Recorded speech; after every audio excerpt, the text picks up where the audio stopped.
감사합니다. 오늘 하나님의 말씀의 제목은 쌓아두신 주님의 은혜라는 제목으로 전하고자 합니다. 은혜라는 말만 들어도 은혜스럽습니다. 그리고 은혜라는 이야기 하는 곳에 또한 은혜가 있습니다.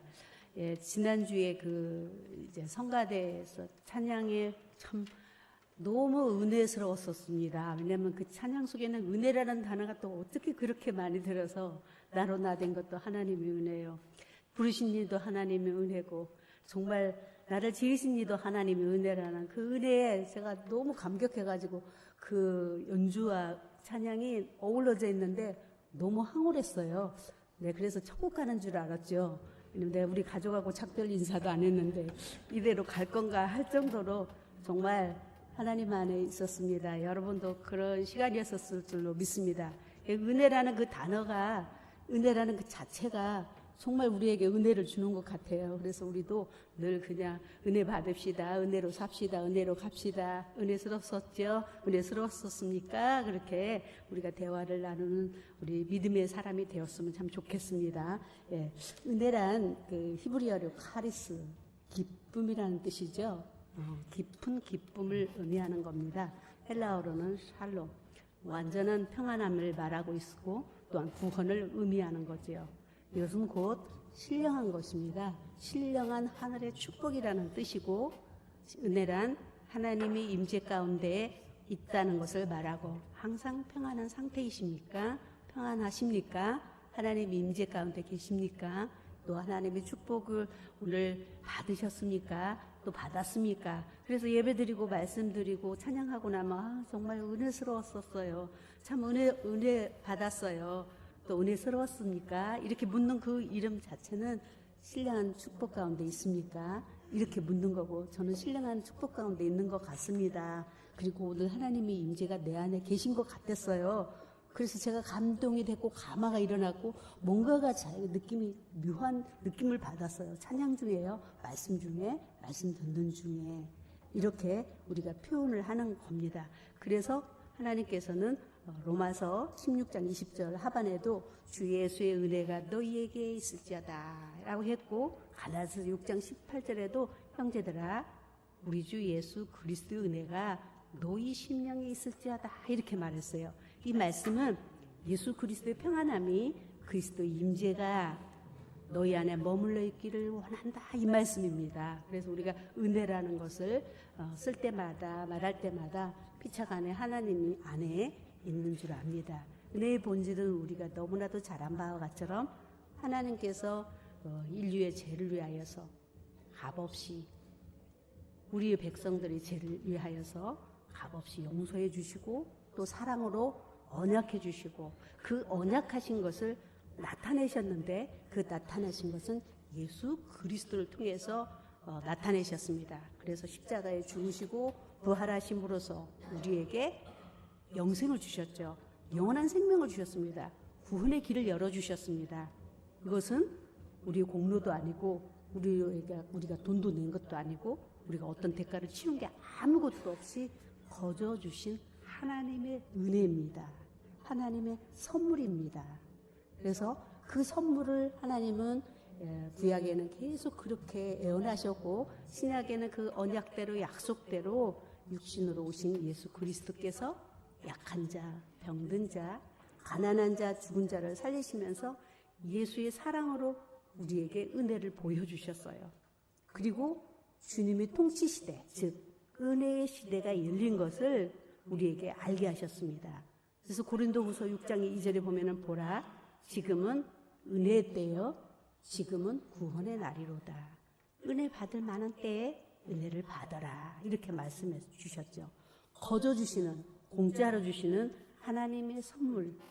이 선물이 근거 없이 그냥 선물이다 준 게 아니라 오직 그 선물은 예수 그리스도를 통해서 오는 선물이라, 거저 주시는 선물이라 이렇게 말씀해 주셨어요. 그래서 우리가 예배소서 2장 8절을 한번 보시면 그렇게 말씀하고 계십니다. 함께 읽겠습니다. 너희는 그 은혜에 의하여 믿음으로 말미암아 구원을 받았으니 이것은 너희에게서 난 것이 아니요 하나님의 선물이다. 예, 하나님의 은혜로 우리가 부름을 받았습니다. 하나님의 긍휼하심으로 우리가 부름을 받았어요. 그 은혜로 말미암아서 우리가 하나님께 원한 것도 아니고 우리가 달라고 애친 것도 아니고 우리가 뭘 치르겠다고 얘기하지 않았었습니다. 하나님께서는 우리가 죄인 돼서 영원히 죽을 수밖에 없다는 사실을 알았기에 이 백성들을 살리는 방법은 오직 죄 없는 자, 물과 피가 있으면 죄 없는 사람의 피가 있으면 용서가 된다는 사실을 주님께서 말씀하신 그 하나님의 말씀을 따라서 주님께서 이 땅에 오셔서 십자가로 말미암아서 죽으신 그 구원의 역사를 우리로 은혜로 거저 불러주셨습니다. 우리를 콜링하셨죠. 그래서 우리는 그것을 믿음으로 말미암아 구원을 받은 것입니다. 그것은 곧 우리에게서 난 것이 아니고 하나님의 선물이라 이렇게 말씀해 주셨어요. 그래서 사복음서에는 예수님이 계실 때는 은혜라는 말이 없습니다. 예수님의 행적과 그리고 기적, 교훈, 전파, 치료가 은혜였기 때문에 굳이 거기에 은혜 이야기를 할 필요가 없었어요. 그래서 이 은혜 안에 들어오기만 하면 문둥이도, 죽은 자도, 중풍 환자도, 그리고 귀머거리도, 벙어리도, 또한 간질한 자도, 가난한 자도, 또한 바리새인 같은 그런 바리새 중에 바리새인, 세리관 같은 사람들도 모두가 이 은혜 안에 들어온 자들마다 살아났었습니다. 그래서 이 은혜를 이제 바울도 이전에는 은혜의 사람이 아니었잖아요. 사울이었을 때 율법주의자죠. 그래서 바울 서신이 이제 바울 서신을 통해서 바울이 이 은혜를 정말 하나님이 거저 주신 이 은혜를 깨닫고 나서 그 은혜를 바울 서신의 거의 3분의 1로 가득 채워주신 말씀입니다. 거저 주시는 것이다. 하나님의 선물이다. 우리에게 주신 기쁜 소식이다. 복음이다. 카리스. 예수 안에 있어라. 예수를 믿어라. 이 은혜를 받으라. 라고 말씀하고 있습니다. 왜 그렇게 외쳤어야 됐을까요? 이 은혜를 모르는 유대인들은 모세의 율법으로 구원을 이루고자 했거든요. 그 율법으로 구원을 이루고자 하면서 하나님을 따르는 백성들이 얼마나 고달팠었을까를 생각해 봅니다. 지나가는 여자만 쳐다봐도 죄인데, 그래서 지나가는 여자가 저기서 오면은 안 쳐다보려고 그냥 눈 감고 가다가 벽에 부딪혀서 상처나고, 또한 남의 물건을 참 좋다라고 이렇게만 생각해도 죄니까 그걸 안 보려고 하다가 뒤돌아서다가 넘어지고, 그래서 맨날 상처투성이죠. 그러다 보니까 진짜들은 상처투성이가 되다 보니까 가짜들이 상처가 많이 나야 정말 진국이라고 생각하겠구나, 율법주의자의 진국이라고 생각하겠구나 싶어가지고 그들은 가서 그냥 일부러 벽에 부딪히고 일부러 상처를 내고 다니면서 아주 그거를 사람들 앞에 드러냈던 것들을 우리가 잘 볼 수가 있죠. 우리는 결코 율법으로나 우리가 지혜로나 선행으로는 하나님 나라에 들어갈 수가 없습니다. 단 한 사람도 들어갈 수 없다고 그랬습니다. 오직 예수 그리스도의 완전한 사랑, 십자가의 능력으로 말미암아서 우리는 구원을 얻는 것입니다. 그래서 우리는 믿기만 하면은 구원에 이른다라는 은혜를 우리에게 제시해 주셨습니다. 로마서 3장 20절에는 율법이 행위대로 그 앞에 의롭다 하심을 얻을 육체가 없나니 율법은 죄를 깨닫게 하는 것이다. 그래서 율법은 청진기와 같은 거예요. 청진기와 같아요. 우리가 병이 났으면 청진기로 가서 진찰을 하는데 청진기가 우리를 치료할 수는 없습니다. 우리를 진찰해 준 그것이 나를 치료하는 것은 결코 아니죠. 우리가 어디가 병들었는지를 알게 될 때에 우리는 처방을 받거나 여러 가지 수술을 하거나 치료를 받아야 되는 것과 같처럼 우리 율법은 나의 청진기와 같이 나를 죄를 알게 하는 거울과 같아서 거울을 보면 어디가 무엇이 묻었구나, 어디가 잘못됐다는 사실을 발견하는 것뿐이지 그 이상의 것은 아니라는 얘기예요. 그런데 유대인들은 율법으로만 구원을 얻고자 했기 때문에 바울이 이 은혜를 깨닫고 나니까, 정말 그리스도의 복음을 깨닫고 나니까 내 혈족들, 내 민족, 내 백성들이 이렇게 믿기만 하면 구원을 얻는 이러한 제사함이 일어나는 하나님의 은혜가 있는데도 불구하고 그렇게 고달프게 살아가는 그들을 보고 얼마나 부르짖고 애치는지 로마서에는 아주 적나라하게 말하고 있죠. 내 이름을 생명록에서 지우더라도 하나님 내 혈족들을 구원해 주셔서 이 은혜를 알게 해달라고 애달프게 기도했던 사실도 있었던 것처럼 우리는 정말 이 은혜를 이렇게 강조해야 되는 것은 우리는 유대인이 아니니까요. 우리는 지금 율법에 있지 않습니다라고 이렇게 말하지만 때때로 우리 주변과 우리가 신앙생활을 하는 주변 우리 속에는 상당한 것들이 율법으로 주장되어 있음을 알 수가 있습니다. 그래서 때로는 저희들이 공부하죠. 신앙이 더 발전해야 되고 더 자유하게 얻어야 되는데도 불구하고 우리가 자유가 억제되고 정말 하나님 앞에서 내가 해야 될 일들이 중단되고 신앙이 그로 말미암아서 지나친 율법으로 말미암아서 우리 신앙이 시험에 올 때가 너무나도 많았음을 볼 수가 있습니다. 오늘 로마서 3장 24절을 잠깐 보겠습니다. 로마서 3장 24절에 함께 읽겠습니다. 그리스도 예수 안에 있는 속량으로 말미암아 하나님의 은혜로 값없이 의롭다 하심을 얻은 자가 되었느니라. 여러분이 제작 공부하면서 성경 공부하면서 무수히 공부하는 이런 복음서입니다. 예수 그리스도 안에 있는 자, 속량으로 값을 치름으로 말미암아서 예수께서 십자가의 능력으로 십자가의 희생으로 값을 치름으로 말미암아서 그 은혜로 공짜로 우리는 값없이 의롭다는 의인의 여김을 받았다라고 말하고 있습니다. 율법으로 구원을 얻고자 한다면은 우리는 하나님의 긍휼하심을 얻지 못하고 율법으로 심판을 받아야 되는 것입니다. 그래서 너가 율법의 그 많은 6만 가지가 넘는 율법을 네가 다 지켰느냐라고 물었을 때 단 한 가지라도 다 지키고 단 하나를 지키지 못했다면 그는 율법에서 탈락되는 겁니다. 그래서 심판에 이르게 되는 율법의 심판을 받아야 되는 겁니다. 그리고 양심으로 하나님을 믿고 간다면 여러분은 양심으로 하나님 앞에 심판을 받을 것입니다. 그래서 우리는 은혜로 구원을 얻고자 하는 자에게는 하나님의 긍휼하심, 헤세드라는 긍휼을 받아서 은혜의 심판에 이르지 아니한다라고 말씀을 주고 계십니다. 그래서 우리는 우리 노력으로, 우리 힘으로, 우리 생각으로 가는 것이 아니고 완벽하게 가려고 하는 것이 아니라 오직 하나님이 주시는 은혜로만 우리가 하나님 앞에 서야 될 줄로 믿습니다. 우리 은혜는 한 사람도 한 걸음도 없이는 하나님에 설 수 없습니다. 왜냐하면 인간의 그 본능적인 그 자체로는 해결할 길이 없어요. 구원을 얻을 수가 없는 겁니다. 아무도 전혀 아주 왜냐하면 로마서 6장 23절에는 죄의 대가는 사망이라고 했거든요. 인간에게는 죄가 사람이 태어나기 전에 이미 타인으로 인해서 아담으로 해서 죄인 되었었다라고 로마서는 말하고 있기 때문에 우리 자체로는 불가능하죠. 전혀죠. 우리가 이 죄된 것들을 어린 아기에서부터 봅니다. 아기가 한 6개월이 지나서 이게 기어다니면요.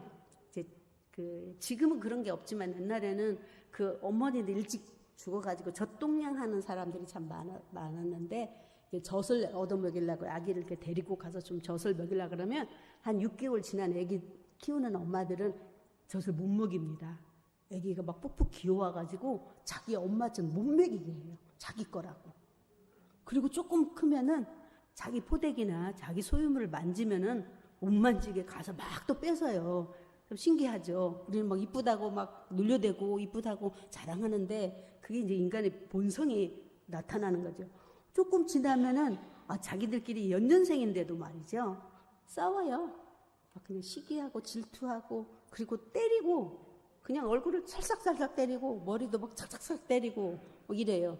그리고 심하게는 막 꼬집어 뜯잖아요. 못 살게 해요. 언제 그거 가르쳤나요? 한 번도 가르친 적이 없는데 조금 크면 아주 거짓말도 슬슬 잘해요. 거짓말도 어떻게 잘하는지 몰라요. 이제 아장아장 걸어가는 것이 없죠? 그리고 거짓말도 하잖아요. 거짓말만 하나요? 그 남의 것인지 알면서도 그 욕심을 내요. 숨기고 뺏어 올라가고. 그리고 제일 먼저 배우는 게 나쁜 말 먼저 배우죠. 애들이 보면 나쁜 습관 먼저 배워가지고 욕도 얼마나 잘 배우는지 몰라요. 애들이 욕을 잘 배워요. 이러한 인간의 죄성이 우리는 이미 존재되어 있습니다. 내재되어 있습니다. 이런 자체로는 은혜를 입지 않고 이 자체로는 안 되는 거예요. 은혜는 이러한 모습을 거저 아무 대가도 치르지 아니하고 거저 주신 하나님의 공로에 의해서 받는 거예요. 할렐루야. 여러분이 뭘 애써가지고 받으려고 하지 않고 이 주님 주신 이 은혜를 여러분들이 얼마만큼 누리고 있는지 한번 자신을 한번 이렇게 더듬어 봤으면 좋겠어요. 지난번에 제가 말씀드린 게 있지만 하나 할머니가 그 영감님 한 분을 열심히 간병하다 영감님이 돌아가셨는데 늘 돌아가시고 나는데 이제 할 일이 없고 그러는데 자기 집에서 끼니거리를 제대로 감당하지 못하고 삽니다. 근데 목사님이 쌀을 조금 싸가지고 신방을 했는데 목사님 뭐 음료수 드린다고 예배 끝나고 나서 부엌을 나가신 걸 보고 방에가 뭐 이렇게 쪽지가 붙어 있어서 저게 뭔가 싶어가고 목사님이 이렇게 들여다보니까 무슨 수표 같아요. 그래서 가까이 가서 보니까 이거 종이가 가짜가 아니고 진짜 수표인 거예요, 수표. 그래서 깜짝 놀랐는데 거액이 기록되어 있는 겁니다. 그래서 그 권사님이 들으셨어요. 권사님, 저거 뭐예요? 그랬더니 아유, 그거 아무것도 아니에요. 수집어가지고 하셔요. 아니, 저게 뭐냐고요. 사실은 제가 이만저만해서 그 어르신을 간병해 드렸는데 어르신이 너무 고맙다고 저한테 이렇게 종이 쪽지를 하나 주시지 않아요. 그래서 내가 기념으로 여기다 붙여놨죠. 할머니가 영감님을 상당히 좋아했던 모양이에요. 수집해서 그것도 흉담이라고 말하지 않고. 그래서 자세히 보니까 거액의 금액, 그 영감님이 자기 재산을 이분한테 다 수표로 기록해 놓으셨던 거예요. 돈을 안 찾은 거예요. 여러분, 우리가 주시는 은혜가 그것만 갖겠습니까? 그것만 하겠습니까? 그보다도 더한 하늘에 쌓여있는 은혜, 나를 위해서 쌓았던 은혜가 얼마나 무궁무진하게 많다고 오늘 본문은 말하고 있는데도 불구하고 우리는 그 중에 얼마를 사용하고 있는지 한번 우리는 돌아봐야 될 시간인 줄로 믿습니다. 그래서 우리는 그러한 은혜를 얻기 위해서는 정말 아까도 말한 것처럼 우리는 누가 가르치지 않는 어린아이 있을 때부터 이런 재성을 가진 나를 시인하고 이 모습 이대로 맞다고 하고 주의 은혜로 들어와야 될 줄로 믿습니다. 아니라고 하면 안 됩니다. 아니, 나는 아니라고, 나는 깨끗하다고 굉장히 완벽하게 살려고 하는 사람들은 생각 속에는 은혜가 들어갈 수가 없어요. 공짜 받는 걸 싫어해요. 하나님의 은혜는 거저 받으라는 겁니다. 사랑을 받지 못한 것도 죄예요. 병이고. 하나님이 사랑하겠다는데 거절하는 거예요. 굉장히 그런 사람들이 많습니다. 하나님 말씀했죠. 병들지 않은 자에게 의원이 무슨 필요가 있겠냐. 병들었으니까 의원이 필요한 것처럼 너희가 죄가 있기 때문에 내가 필요한 거고 용서가 필요한 거지. 죄 없는데 용서가 무슨 필요가 있고 죄 없는 사람에게 또한 약한 사람의 은혜가 무슨 필요가 있느냐고 말하고 있습니다. 어쩌면 스스로 완벽해지고 스스로 깨끗하기를 원하는 사람들은 은혜 밖에서 서성대는 사람과 같습니다. 성경은 죄가 많은 곳에, 부족한 곳이 많은 곳에, 약한 곳이 많은 곳에 은혜가 넘친다고 하셨습니다. 죄를 많이 지라는 이야기가 아니고 내가 얼마만큼 나의 부족을 인식하고 나의 한계를 인식하고 내가 할 수 없는 것을 인식하게 될 때에 하나님의 은혜가 넘치게 임한다라고 하셨고 또 인식한 그 마음에 그 인식만 하고 그냥 그러려니 그렇게 생각만 하지 마시고 주의 보좌에 담대하게 나가실 때 하나님이 주시는 은혜의 축복이 있음을 성경은 말씀하고 있습니다. 우리 히브리 4장 16절을 보시겠습니다. 히브리 4장 16절에 우리 함께 읽겠습니다. 그러므로 우리는 긍휼하심을 받고 때를 따라 돕는 은혜로 얻기 위하여 은혜의 보좌 앞에 담대히 나아갈 것입니다. 아멘. 하나님은 때에 따라 돕는 은혜를 우리에게 주십니다. 그러므로 이렇게 말씀하셨어요. 우리가 약하고 부족하고 연약한 모든 것들, 죄 많은 것들을 가지고 주님 앞에 갈 때 주님의 긍휼을 받아야 된다는 거예요. 주님의 긍휼을 불쌍히 여김을 받아야 돼요. 우리가 너무 떳떳하게 내가 정말 필요 없는 것처럼 하는 것이 아니라 병들어서 약해서 우리는 부족해서 아무것도 할 수 없다라는 그런 모습으로 하나님의 긍휼하심을 받게 될 때 하나님은 때를 따라 돕는 은혜를 우리에게 허락하여 주십니다. 거저 주시는 주님의 은혜의 보좌 앞에 우리가 은혜의 보좌 앞에 담대히 내어놓기만 한다면은 우리 하나님께서는 때 따라 돕는 은혜를 내려주시기를 원하십니다. 우리를 머뭇거리게 하는 것은 무엇입니까? 내 속에 있는 양심이나 율법이 나를 머뭇거리게 하죠. 내가 뭘 잘했다고, 내가 뭘 했길래 라는 생각으로 우리는 하나님과 상당히 멀어지고 무엇을 함으로써 하나님께 가까이 나가려고 하는 그런 것은 은혜가 아닌 것입니다. 은혜는 아무 공로 없고 아무것도 할 수 없고 아무것도 하지 않았는데 거저 주시는 것이 주의 공로인 것입니다. 주의 은혜인 것입니다. 할렐루야. 그래서 돕는 은혜가 참 우리 인생의 삶에 필요합니다. 예. 우리는 때에 따라 무슨 일이 어떻게 일어날지 그건 아무도 몰라요. 그렇지만 정말 이 순간을 도와야 될 때에 돕는 은혜가 우리 안에 있다면은 우리는 하나님께서 때 맞춰서 우리에게 이루어질 것을 이루실 줄로 믿습니다. 세상은 제가 많으면 많을수록 죗값이 더 무거워지고 과중하게 됩니다. 그래서 계획한 거냐 우발적이냐에 따라서 제 과중이 전혀 달라지는 거죠. 그러나 은혜는 제가 많을수록 약할수록 부족할수록 은혜는 더욱 넘친다는 사실입니다. 은혜는 그리스도의 사랑과 긍휼하심으로 더 많이 받게 돼서 주님 앞에 나오기만 하면 어떤 모습이든지 주님이 받아주시기를 원하십니다. 어떤 적은 교회 장로님이 은혜를 많이 받아서 은혜 장로님이라고 늘 그러는데 이 은혜 장로님이 이제 대표 기도를 하게 됐어요. 대표 기도를 하는데 이제 창세기부터 계시록까지 기도를 하기 시작하는 거예요. 계속 기도를 하고 있고 그래서 계시록까지 다 한 바퀴 돌아서 기도가 끝나고 보니까 웬 목사님 혼자만 덜렁이에 앉아 계시는 거예요. 그래서 장로님 물어봤어요. 목사님 성도들 다 어디 갔어요? 그러니까 네 장로님이 노아의 홍수할 때 홍수에 다 떠나려 갔습니다 라고 이렇게 했다고 합니다. 은혜도 지나치게 오버하면은 은혜가 안 되는 것이죠. 우리 은혜는 하나님이 주신 만큼 정말 우리가 잘 그것을 은혜의 생수가 남에게 또 흘러갈 수 있는 그런 은혜로 나타내야 될 줄로 믿습니다. 오늘 본문으로 갑니다. 19절에는 은혜의 보좌 앞에 주님 앞에 나와라. 우리가 19절을 한번 읽어보겠습니다. 예. 주를 두려워하는 자를 위하여 쌓아두신 은혜 곧 죽게 피하는 자를 위하여 인생 앞에 베푸신 은혜가 어찌 그리 큰지요. 예. 이 쌓아두신 것이라는 것은 히브리어로 차판이라는 뜻인데 숨겨놓았다, 비장되었다, 은밀하게 준비됐다, 예배됐다는 좋은 것에 대한 의미를 말씀하고 있습니다. 쌓아두신 은혜는 누구를 위하여서 준비되었나? 예. 오늘 다윗은 힘들고 어려운 역경 속에서도 여러 가지 일들이 다 몰아치는 산 속에서도 한결같이 하나님을 두려워하는 사람. 두려워한다는 건 무서워 떠는 게 아니라 경외하는 거죠.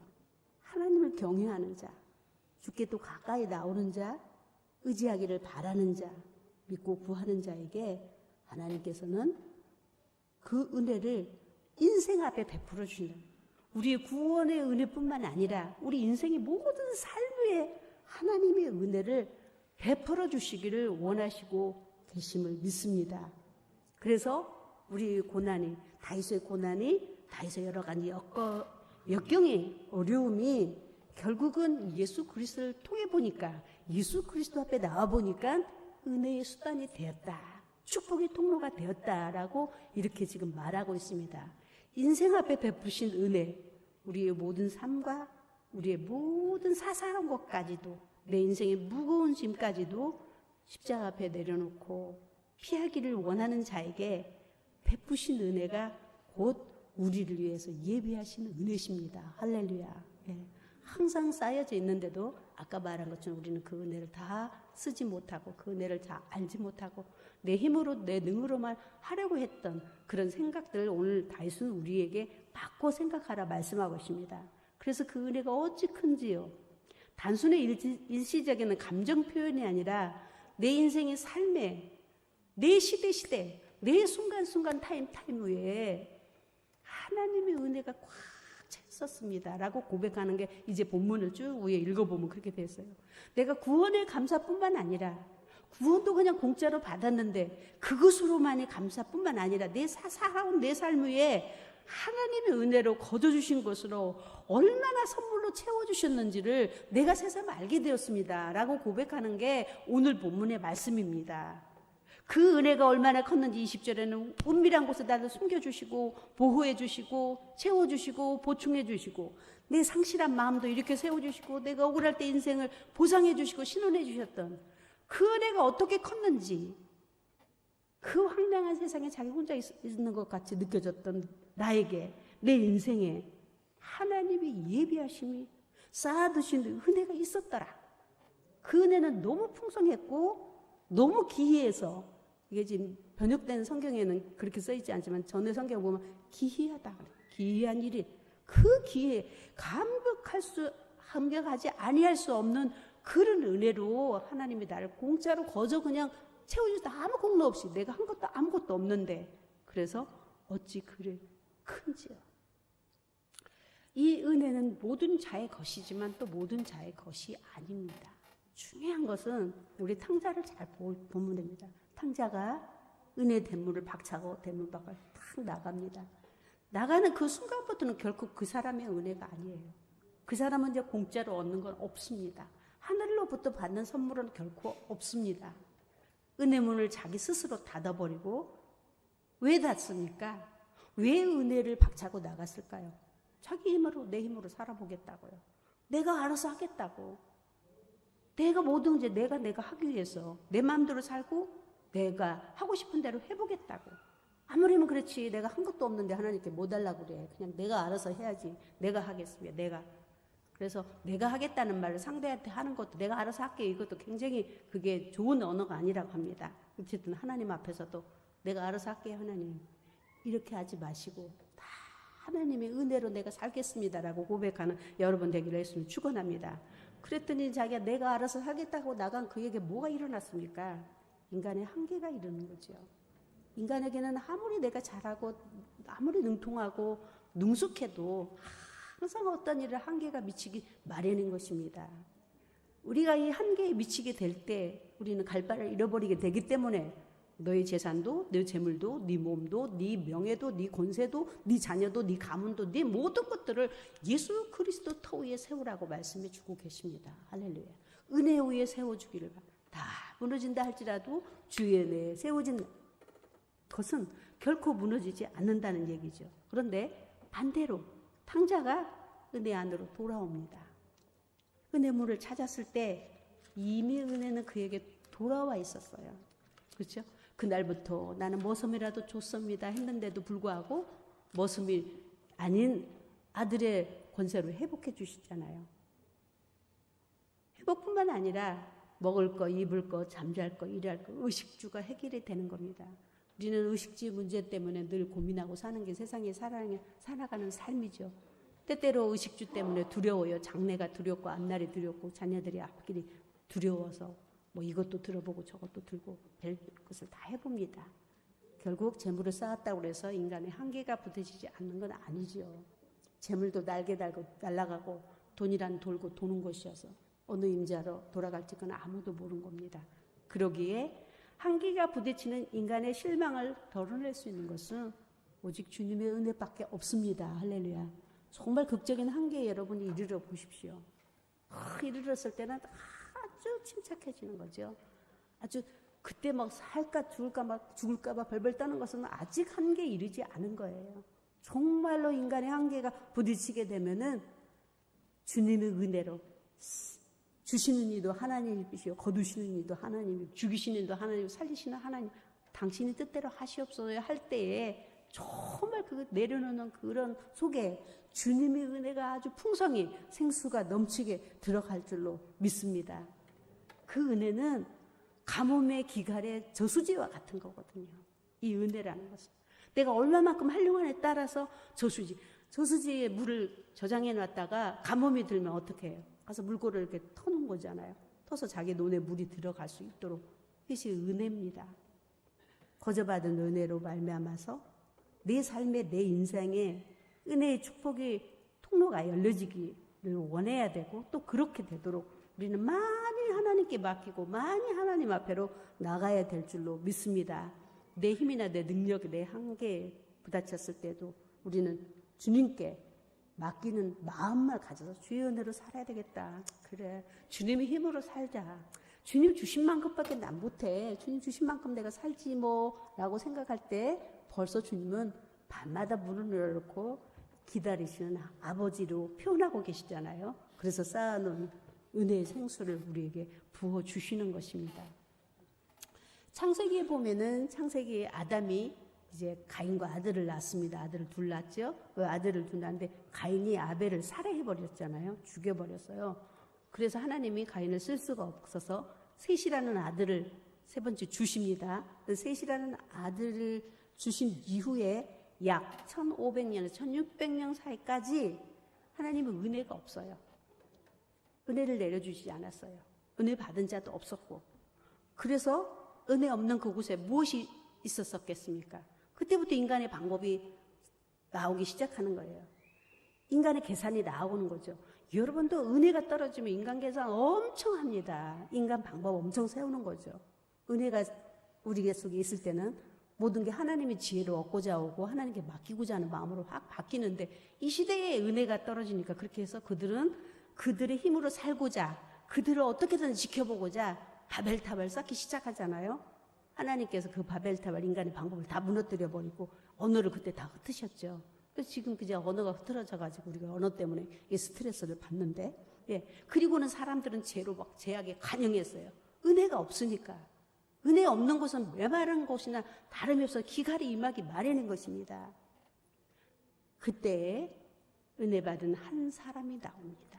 그래서 하나님의 역사가 또 이루어지는 겁니다. 우리 창세기 6장 8절에서 9절을 보겠습니다.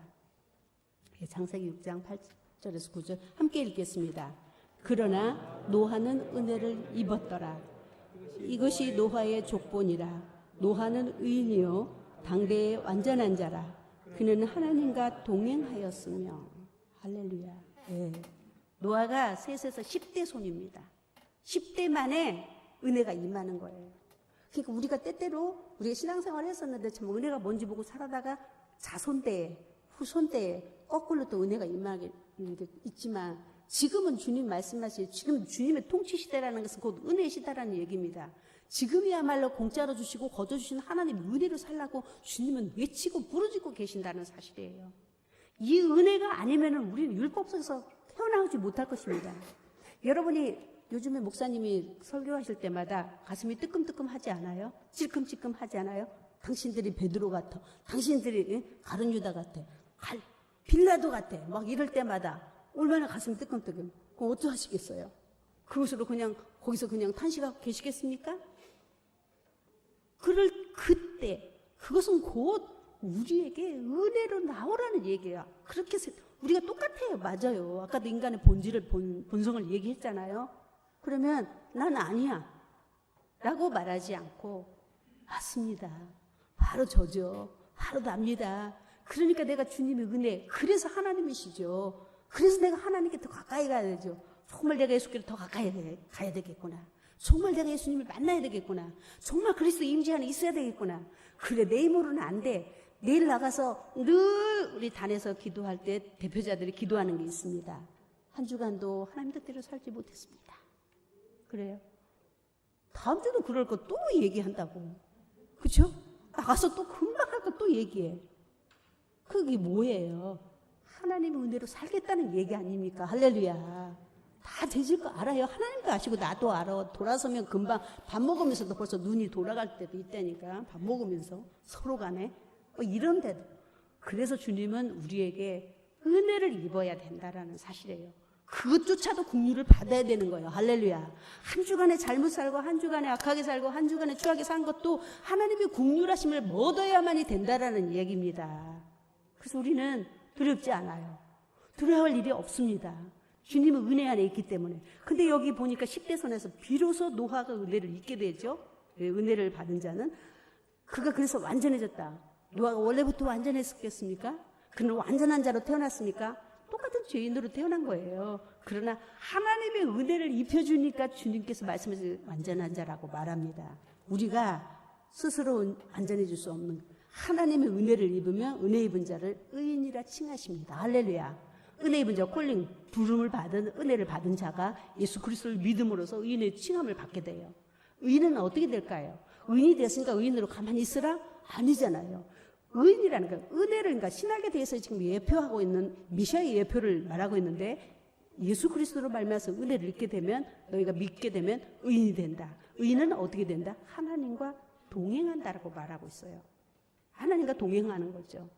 오직 예수 그리스도로 말미암아서 은혜 여김을 받고 거저주신 은혜로 말미암아서 갈라디아서 2장 20절에 말하기를 이제는 내가 사는 것이 아니라 그리스도와 함께 내가 삶으로 그리스도의 임재 가운데 그분의 도움으로 사는 것이 은혜라고. 그래서 그리스도와 동행을 하니까 보세요. 그 제약이 관영한 그 땅에 그 모든 사람을, 모든 짐승을, 모든 것을 땅에서 다 지면에서 다 없애버릴 때, 홍수로 비run에서 없앨 때 은혜 받은 자 딱 한 가정 살아나잖아요. 할렐루야. 노아의 가정 하나, 한 가정. 주님과 동행하니까 주님의 음성을 듣지 않습니까? 주님이 인도하시지 않습니까?